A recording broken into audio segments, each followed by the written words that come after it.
S S S மாநிலங்களுக்கான தேர்தல் அறிவிச்சிட்டாங்க. குறிப்பா முன்கூட்டியே அறிவிச்சதா பார்க்கப்படுது.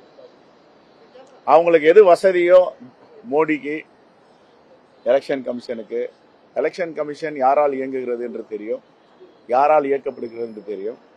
அவங்க என்ன சொல்றாங்களோ அதை எலெக்ஷன் கமிஷன் செய்யும். இண்டிபெண்டா எலெக்ஷன் கமிஷன் இயங்குவதற்கு வாய்ப்பில்லை. இதுதான் பீகார்ல பார்த்தோம், மகாராஷ்டிரால பார்த்தோம், ஹரியானால பார்த்தோம், டெல்லியில பார்த்தோம், எல்லா மாநிலங்களையும் பார்த்தோம் எலெக்ஷன் கமிஷன் எப்படி செயல்படுறாங்கன்னுட்டு. எங்க கார்கேஜி ராகுல்ஜி சொன்னதுதான் ஞாபகம் வருது. நாங்கள் ஆட்சிக்கு வந்தவுடன் யார் யாரெல்லாம் தேர்தல் ஆணையத்தில் இப்படி செயல்படுறாங்களோ அவங்களை வழக்கு தொடர்ந்து அதற்குரிய தண்டனையை வாங்கி தருவோம்னு சொன்னாங்க டெல்லியில ராம்லீலா மைதானில். அதுதான் அவங்களுக்கு பதில். ஆகவே தேர்தல் ஆணையம் திறந்த மனதுடன் டிரான்ஸ்பரன்சி எலெக்ஷன் கமிஷன் அப்படி செயல்பட வேண்டும். அதுதான் எதிர்பார்க்கிறாங்க நாட்டு மக்கள். இல்லைன்னா நாட்டு மக்கள் நம்பிக்கை போயிடும்.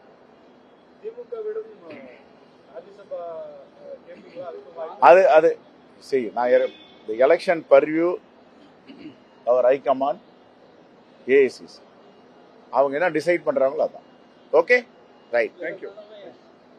கூட்டணி கட்சிகள் முயற்சி பண்றாங்க அப்படின்றதா வந்து ராஜ்யசபா சொல்லிருக்காங்க.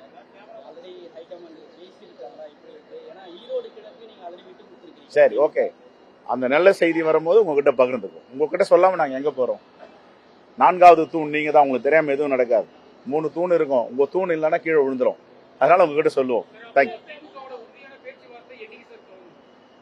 உங்ககிட்ட சொல்லிட்டு தான் தொடங்கும். உங்ககிட்ட சொல்லாம தொடங்க மாட்டோம்.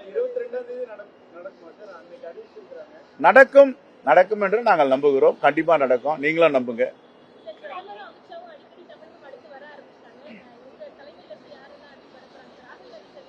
மோடி அவர்களுக்கும் அமித்ஷாவில் பயம் இருக்கு.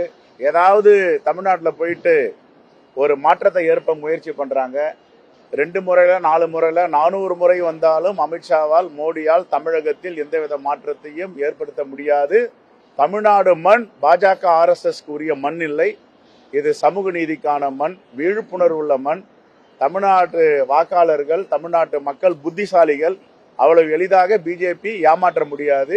பிஜேபி கூட இருக்க அதிமுகவும் திரைமறைவில் ஒளிந்து கொண்டு பிஜேபியுடைய அஜெண்டாஸ், பிஜேபியுடைய திட்டங்கள் நிறைவேற்ற முயற்சி பண்றாங்க.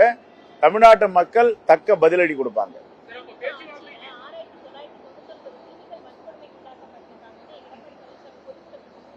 எதுமா என்ன சொல்றாரு?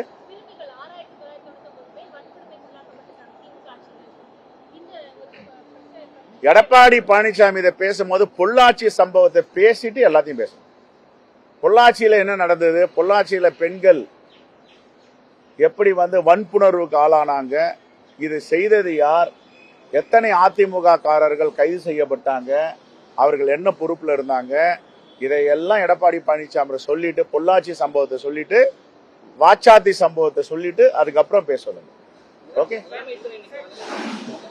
அது தனிப்பட்ட முறையில்.